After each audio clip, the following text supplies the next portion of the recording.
नमस्कार मित्रांनो, मी नागसेन. आपण ऐकत आहोत डॉक्टर बाबासाहेब आंबेडकरांचे आत्मचरित्र. पुस्तकाचे नाव माझी आत्मकथा. लेखक डॉक्टर बाबासाहेब आंबेडकर. तो मीच तर नव्हे ना.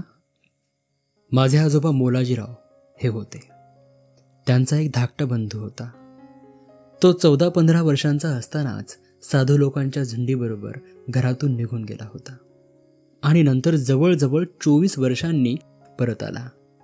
त्यावेळी त्याची आई म्हणजे माझी पणजी जिवंत होती. आपला मुलगा फार दिवसांनी परत आलेला पाहून त्या माऊलीला अतिशय आनंद झाला आणि त्याने आता संसार थाटून तेथेच राहावे असा आग्रह तिने धरला. त्याप्रमाणे मोलाजीरावांनीही त्याची समजूत घालण्याचा खूप प्रयत्न केला, पण साधू महाराज काही ऐकत नाहीत. त्यांनी मोलाजीरावांना एकांतात नेऊन सांगितले, दादा, इतकी वर्ष तपश्चर्या करून अजूनपर्यंत माझे काही समाधान झालेले नाही. तेव्हा त्यासाठी कृपा करून मला पुन्हा एकदा जाऊन येऊ द्या. मला तुम्ही काही आग्रह करू नका. त्यावर मोलाजीरावांनी आपली काही हरकत नाही असे सांगितले. पण म्हातारी तुला सोडायला तयार नाही, त्याचं काय? त्यावर साधूबुवांनी मोलाजीरावांना एक युक्ती सांगितली. हा गोसावी किती वर्षांनी परत आलेला आहे, तेव्हा तो तुझाच मुलगा आहे हे तरी कशावरून? हे गोसावी बैरागी लोक फार चिटके असतात.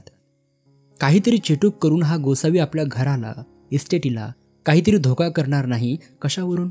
तेव्हा हा जात असेल तर त्याला जाऊ दे, उगाच त्याला आग्रह करू नकोस असे तिला सांगायचे. यावर म्हातारीचा विश्वास बसून तिने गोसाव्यास जाण्यास परवानगी दिली.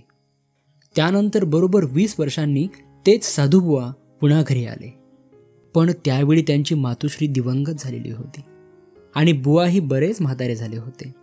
तरी सुद्धा मोलाजीरावांनी त्यांना संसार करून राहण्यासंबंधी विनंती केली. दादा, माझे अवतार कार्य आता संपत आले आहे. आता मी केवळ अखेरची भेट घ्यावी म्हणून आलो आहे. यापुढे आपणा बांधवांची भेट होणार नाही. तेव्हा आत्ता मला येथे राहण्यासाठी मुळीच आग्रह करू नकोस. जाता जाता मी आपणाला एक अभिवचन देत आहे की आपल्या 3ऱ्या पिढीत एक उद्धारकर्ता पुरुष जन्माला येऊन तो आपल्या 3ऱ्या पिढीचा उद्धार करेल. असा संदेश देऊन ते साधूबुवा बंधूंचा निरोप घेऊन गेले ते कायमचेच. तेव्हा माझ्या मनात कधी कधी असा विचार येतो की माझी बुद्धी अतिशय कुशाग्र आहे. त्यामुळे त्या साधूबुवांच्या वचनाप्रमाणे आमच्या 3ऱ्या पिढीतील उद्धारकर्ता पुरुष तो मीच तर नव्हे ना.